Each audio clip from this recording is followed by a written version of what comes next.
واللہ عزیز حکیم، اللہ زبردست ہے، حکمت والا ہے۔ فمن تاب من بعد ظلمہ واصلح فإن اللہ یتوب علیہ، تو جس نے بھی توبہ کر لی اس کے بعد اپنے جرم اور ظلم کے پیچھے، واصلح اور اصلاح کر لی، تو اللہ تعالیٰ قبول کرتا ہے اس کی توبہ کو۔ ان اللہ غفور الرحیم، یقیناً اللہ غفور الرحیم ہے، لیکن جرم کی سزا دنیا میں ختم نہیں ہوگی۔ ایک جرم جو کیا ہے وہ جرم ہے، دنیا کا گناہ ہے، اللہ کا جرم کی سزا دنیا میں ملے گی، گناہ کی سزا اللہ نے دینی ہے، اس کو اللہ معاف فرما دے گا اگر توبہ کی ہے تو۔ اگر توبہ نہیں کیا تو پھر یہ ہے اس کی سزا بھی ملے گی۔ الم تعلم ان اللہ لہ ملک السماوات والارض، کیا تم جانتے نہیں کہ اللہ ہی کے لیے ہے آسمانوں اور زمین کی بادشاہی؟ یعذب من یشاء ویغفر لمن یشاء، وہ سزا دے گا جس کو چاہے گا اور بخش دے گا جس کو چاہے گا۔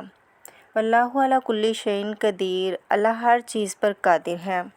یا ایھا الرسول لا یحزنک الذین یسارعون فی الکفر من الذین قالوا آمنا بافواہہم ولم تؤمن قلوبہم۔ یہ پھر ذکر آ رہا ہے لیکن یہاں بھی گڈمڈ ہے معاملہ، سورۃ بقرہ کی طرح۔ منافقین پر بھی انطباق ہوگا اس کا، اور اہل کتاب کے بھی، وہ لوگ جو ان کی طرف کے منافق تھے، ان کا میلان اسلام کی طرف بھی تھا، چاہتے بھی تھے کہ مسلمانوں میں شامل رہیں، لیکن وہ اپنے ساتھیوں کو بھی چھوڑنے کو تیار نہیں تھے۔ تو یہ جو بیچ مذبذبین بین ذالک تھے لوگ، یہ دونوں طرف کے لوگ تھے۔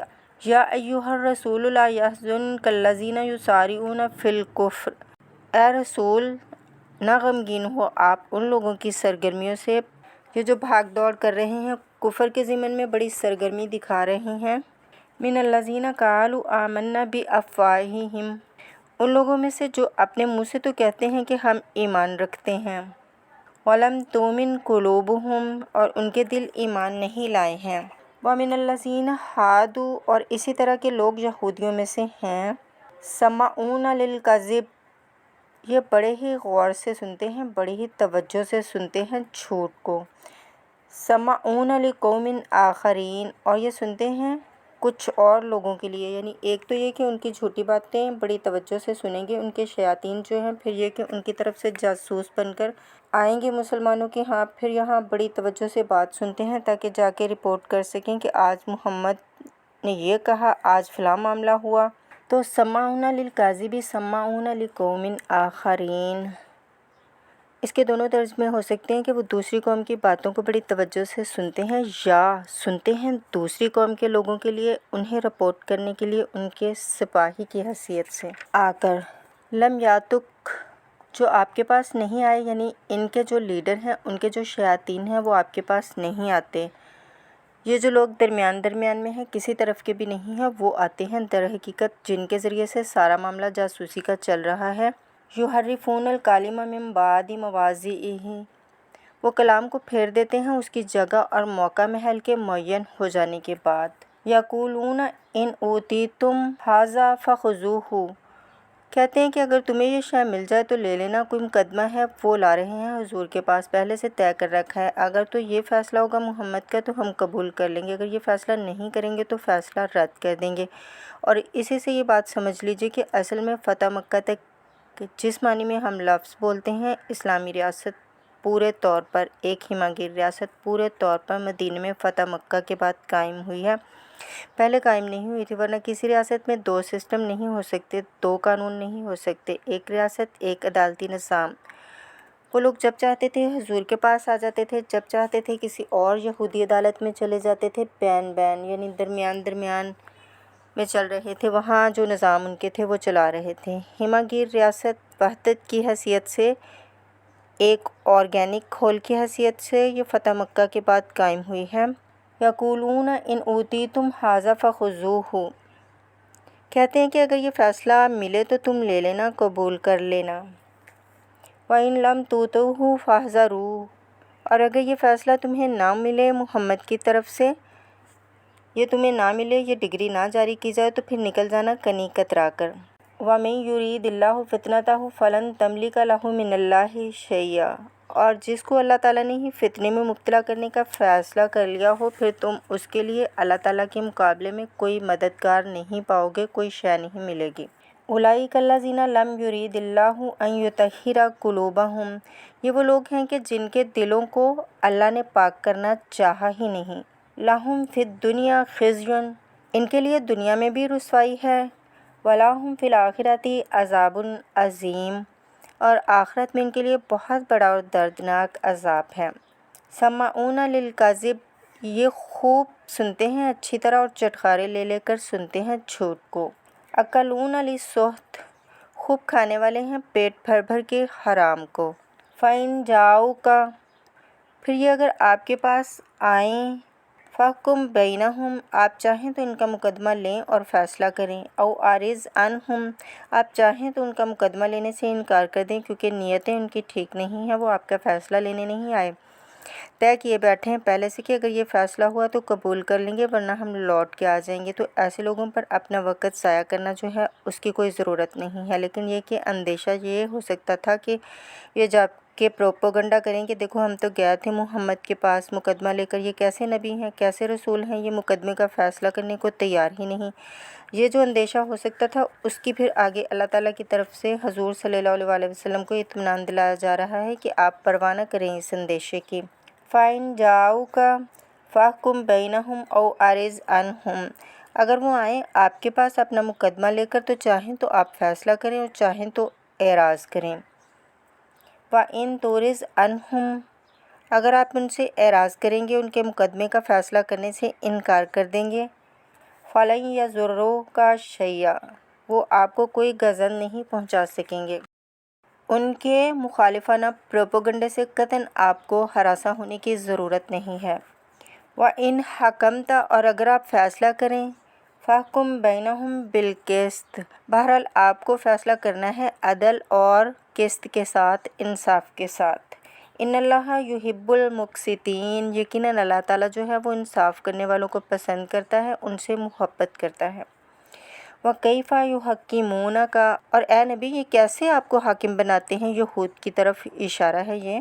وَعِندَهُمُ التَّوْرَاةُ، ان کے پاس تورات موجود ہے، نیک نیت ہوں تو اسی کے فیصلے کو لے کر چلیں۔ فِيهَا حُكْمُ اللَّهِ، اس میں اللہ کا حکم موجود ہے۔ ثُمَّ يَتَوَلَّوْنَ مِن بَعْدِ ذَلِكَ، پھر بھی وہ اس کے بعد بھی وہ اس سے روگردانی کرتے ہیں۔ وَمَا أُولَئِكَ بِالْمُؤْمِنِينَ، اور حقیقت میں یہ لوگ مومن نہیں ہیں، ایمان سے خالی ہیں، ایمان سے تہی دست ہیں، ان کا اصل رول یہ ہے۔ آمنت باللہ، صدق اللہ العظیم۔